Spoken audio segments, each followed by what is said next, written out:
Hello viewers, I hope you're enjoying my videos. I usually create content related to WWE and funny content and sometimes a day in my life. It depends on mood, but I'm trying to be more consistent.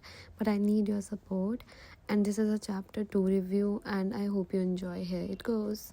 Hi guys. If you have watched my earlier video of Brock Lesnar's Deathclutch Chapter 1 review and you have come here, welcome back. And if you're new here, it's okay. It's okay really because I'm going to cover this book chapter wise and I have uploaded the first video and I've gotten a very great response. So I'm going to keep posting because I know there are many beasts followers here and fans here. So the second chapter is named as Wrestling with My Future. And initially he started this chapter by writing that he enjoys farming and he is not loving it because he has to do it, but he actually enjoys doing it and he chooses to, as written. Brock Lesnar being Brock Lesnar, he has written that because I choose to. And he talked about how he was recruited by the National Guard recruiter came when they showed up at his school, and he filled in, and then he went through the training because of which he uh, got very good at running. But what happened is he really wanted that artillery to work with the he really wanted to work with the local artillery supply unit. But what happened was the explosive charges were colored red and green, and he found out in the test that he was, are you ready, red green color blind. And because of that he found out at that time, and because of that he had to do the clerical duty. And the clerical duty was more about sitting in front of the computer screen. And Brock Lesnar being Brock Lesnar, he actually failed the he couldn't pass the typing test because he's not a person who will do that clerical thing. We all know that he can't do that. And he left it, but because of that he was good at running. But in high school he was basically before high school actually, he in high school, sorry, he was doing this football thing. And he got a very serious knee injury, and because of that his high school football career didn't work well. And it was bad enough that he wrote later that he was disappointed, but he was still on his crutches and he tried. So, and forget it.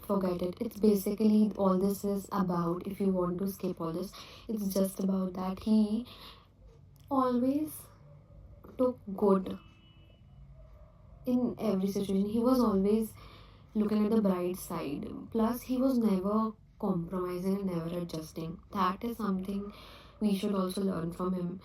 Like, he has written that, believe it or not, he was a late developer even in the terms of puberty. But he also he was a very what should I say? He has written that he was a string bean. Like, he was very thin when he was in his earlier days, but gradually he developed the pounds. And because of that, he is very quick in wrestling, but he's kind of having that, beastie body. And I really loved something he wrote somewhere, that I was not a monster. He has written something about being a monster. I was not always a monster, something like that he wrote, but I can't find it. Yeah, he has written that coming up through the high school ranks, I was never a monster by any means.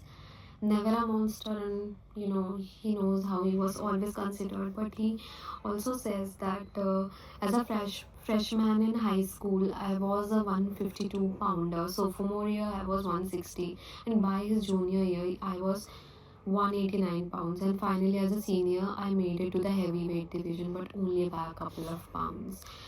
And whatever he has written, the best thing he keeps writing is he was always a fighter.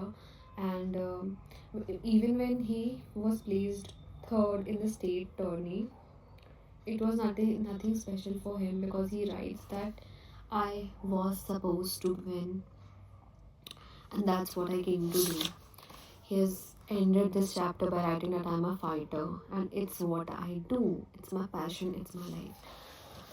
So, even if we don't focus on the summary, what we get to learn from Brock Lesnar is very unique in terms of being an alpha male, because he knows that he has to win. He knows that he has that masculine energy inside him, and he's very nonchalant about this fact, because he's never saying that, I couldn't do it, and he will never adjust in any means. And this is something that is missing in the present world, because there is masculine energy and feminine energy in everyone, and I feel that the masculine energy is kind of decreasing. It's a very I should say it's a very debatable statement I'm giving, but because of the decrease in masculine energy, people despise Brock Lesnar, because he is kind of an ideal who shows that energy, and he shows how males are supposed to be, even before the, like, even from in the old ancient days, males were leading.